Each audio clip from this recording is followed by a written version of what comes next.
Olá, tudo bem? Direto dos estúdios da B3, eu sou Carlos Sambrana e converso com Renato Carvalho, CEO da Philips no Brasil, sobre o setor de saúde no país.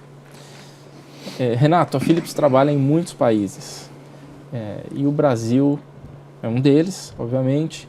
Eu gostaria de saber quais são as principais diferenças entre o setor de saúde no Brasil e outros países como Estados Unidos, Europa. Você até mencionou num dos blocos que a gente conversou, que não é muito diferente do que se imagina em termos de acesso à tecnologia. Mas eu gostaria que você me falasse se de fato é isso mesmo, quais são as principais diferenças. Tá bom, Carlos. Bom, a Philips está em mais de 100 países, né? Então, claramente a gente tem bastante dado, bastante informação, né, para poder trazer para o Brasil e ver o que a gente pode se aplicar. Para ser preciso, existem sim diferenças significativas de saúde, a forma como a saúde é tratada em diferentes países. Agora, os desafios são os mesmos. Eu acho que o desafio, a questão do acesso à saúde das populações viverem cada vez mais, né? O desafio de diferentes players tentando entender um sistema, mas cada um focando muito na sua área, esse desafio é comum. O Brasil, o primeiro ponto que é super relevante é entender o papel da saúde pública no Brasil, né? Não são todos os países que têm por objetivo, por conceito, até por constituição, oferecer saúde pública a 100% da sua população. Então é impossível você pensar em saúde no Brasil enquanto empresa, enquanto indústria, sem trabalhar com o governo. Então isso para a gente é um papel muito claro. E daí o nosso foco e o nosso objetivo é quase que uma obsessão a gente encontrar modelos sustentáveis, de qualidade, de lucratividade para poder trabalhar com o governo e prover uma saúde melhor à população. Acho que há 2 anos atrás, a gente desenvolveu um índice que é muito interessante, que chama Future Health Index, né, que é o Índice de Saúde Futuro. Então a gente faz várias pesquisas, né, em alguns países selecionados no mundo para entender o comportamento da saúde nesses diversos países. O Brasil foi o país da América Latina escolhido nos últimos 2 anos, tá? E aí a gente entra muito no cerne da sua questão, que é o que é diferente, o que é igual, né? Como que é o acesso e assim por diante. Então, por conta do SUS, ainda que de uma maneira não qualitativa, né, com um foco não tão grande em qualidade, a gente, enquanto país, consegue prover, na média, quantitativamente, acesso a muita gente. Esse é um fator interessante, tá? Agora, quando a gente vai do ponto de vista de resolutividade ou de qualidade, aí realmente a gente padece muito. Né? A gente padece muito enquanto país. Ou seja, oferecemos muito, mas com pouca qualidade. Com pouquíssima qualidade, né? Ou não no tempo correto, com filas enormes e assim por diante. Então, qualquer player, né, qualquer empresa que queira trabalhar em saúde, ela já tem que começar a atacar isso. E aí, de novo, vem a nossa obstinação aí por toda a questão de parceria público-privada, que a gente entende ser a única forma de melhorar essa saúde no Brasil. Uma outra característica no Brasil que é muito interessante é o fato de todo o sistema de saúde ser dividido em grandes silos, né? Então, hoje, basicamente, você tem aí 25% da população com plano de saúde. Né, algum tipo de plano de saúde, varia desde o básico até o mais elevado. E você tem 75% da população que não tem plano de saúde. Você tem operadoras de saúde com uma força muito grande, aí você tem o SUS, aí você tem hospitais, você tem redes de laboratório, você tem indústria. O que acontece é que os incentivos naturais a cada um desses players, eles acabam jogando um contra o outro em alguns momentos. Então, alguns players vão ganhar mais ou ter mais receita por mais exames que ele, porventura, possa vir a pedir de uma ressonância magnética, uma tomografia, enquanto outro player, quanto menos exame for feito, ele vai ter maior lucratividade. Tudo isso, a forma como se trabalha, a gente faz parte desse ciclo, acaba não gerando uma otimização do sistema de saúde. Então, quando a gente tem algumas instituições ou algumas empresas que conseguem verticalizar, não que isso seja uma solução, mas a verticalização e consegue ser o plano de saúde, consegue ser o provedor do hospital, consegue, se você fizer um bom trabalho, é mais fácil você conseguir melhorar o sistema como um todo. Então a gente vê hoje, né, para resumir, o sistema de saúde, ele está doente, é um fato, né? Então a gente vê a nossa população, a maioria padecendo aí em fila, sem exames resolutivos. Para esse problema, a gente quer atacar, além dos processos licitatórios que são parte da nossa rotina, também com parcerias público-privadas. Agora, a gente tem um papel também de trazer tecnologia a um preço acessível. Então, essa é uma condição sine qua non para a gente no Brasil. Se você olhar, só para complementar, se você olhar os equipamentos que a gente vende na Europa e nos Estados Unidos, a média dos equipamentos que a gente vende lá são equipamentos mais preparados para a situação que existe, a situação socioeconômica de cada país. Aqui no Brasil é fundamental a gente desenvolver produtos que possam trazer o mínimo da qualidade exigida, mas a preços mais competitivos. Daí a opção da fábrica em Varginha em produzir equipamentos desenhados para o mercado local. Não são os mesmos equipamentos que a gente encontra lá que a gente vai encontrar aqui.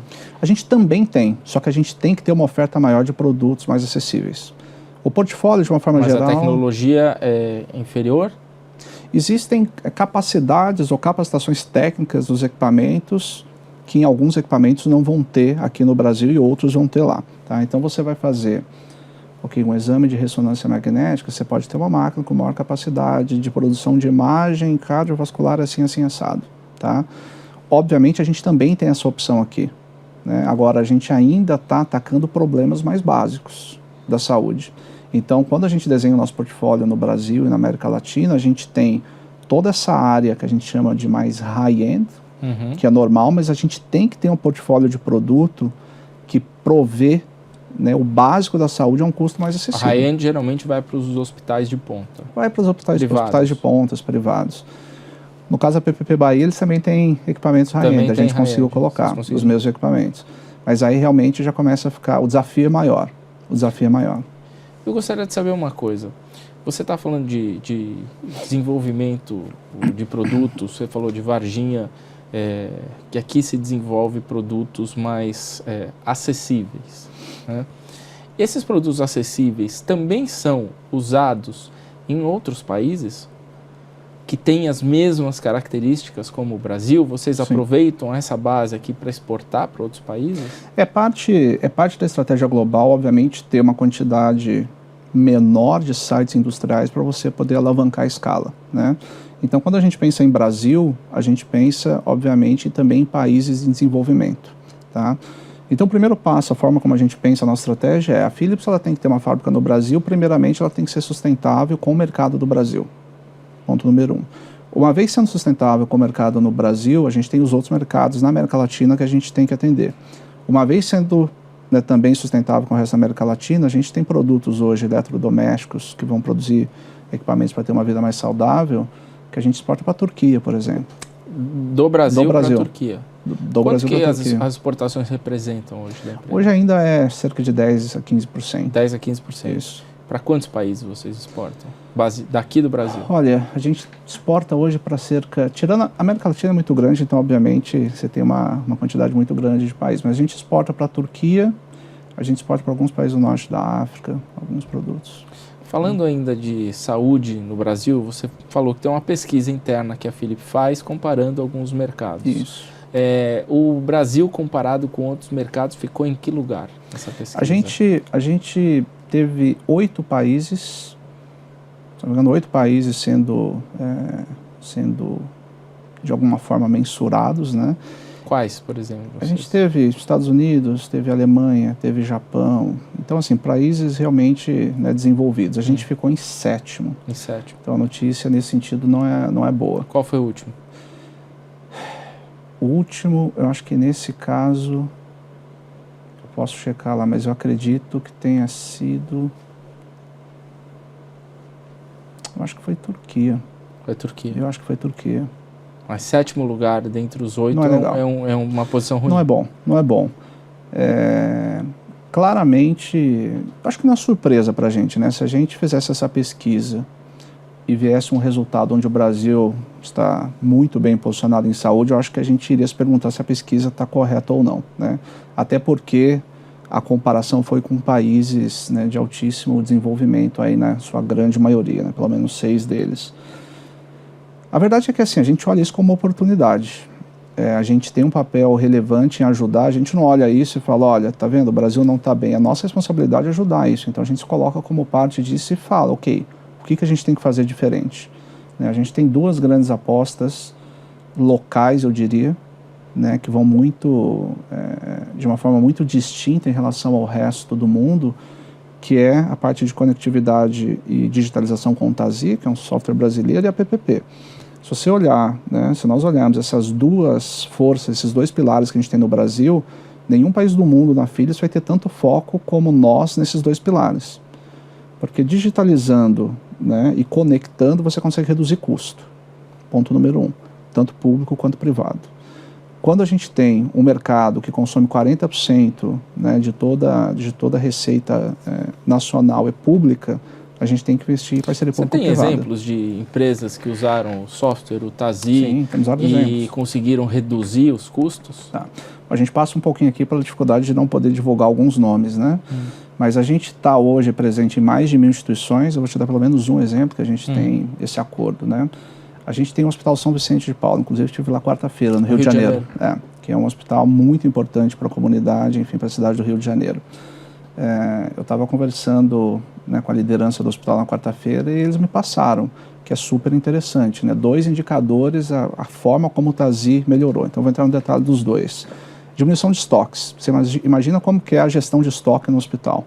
Se você não tiver informação, tudo conectado, você está comprando medicamentos, você tem que ter um controle absurdo, né? Porque medicamento, obviamente, estando vencido, você tem um risco à saúde do paciente. E o TASI, um dos módulos dele é fazer toda essa gestão de estoque, de medicamentos, já dispara, né, contrato com fornecedores, assim por diante. Faz isso automaticamente? Faz tudo automaticamente. Via inteligência artificial? Não, isso não é inteligência artificial, porque é mais uma base histórica e projeção. Eu falo um pouquinho de inteligência artificial daqui a pouquinho. Mas nesse caso do Hospital São Vicente de Paula, a gente diminuiu em 35% o estoque do hospital. Isso é dinheiro, estava parado, é dinheiro, né, de todo mundo, nosso público que estava parado ali. Um outro fator que o TASI ajudou muito, que a liderança lá estava comentando comigo, que eu fiquei super satisfeito, é que há perdas no processo, obviamente, de um hospital enquanto tem o fluxo de pacientes. E pelo pouco rastreamento, pela dificuldade de se rastrear todos os procedimentos, quando a gente instalou o TASI, mapeou todos os processos e conseguiu conectar tudo, eles conseguiram faturar ou emitir processos de fatura no valor ou na ordem de 30% a mais. Então eles aumentaram, não que tem mais pacientes chegando, mas eles conseguiram evitar 30% de perda em faturamento por conta de absolutamente todo o controle e processo que o TASI obriga o hospital a ter. Desde medicamentos que foram aplicados ou não, se o processo foi seguido ou não, você vai ter glosa naquele processo, né? Ou seja, se eles vão conseguir de fato cobrar os operadores de saúde ou não. Então o processo sendo todo registrado, todo digitalizado, todo conectado, você consegue, na verdade, cobrar aquilo que você estava fazendo e antes você não conseguia. Isso é normal, tá? Se você pegar todos os hospitais, instituições de saúde que nós implantamos, esses módulos, é no mínimo 15% a 20% de aumento de receita devido a processos que não eram corretamente faturados. Ou seja, perdiam dinheiro. Deixavam de cobrar dinheiro. O software consegue conectar ajuda tudo isso. a organizar isso.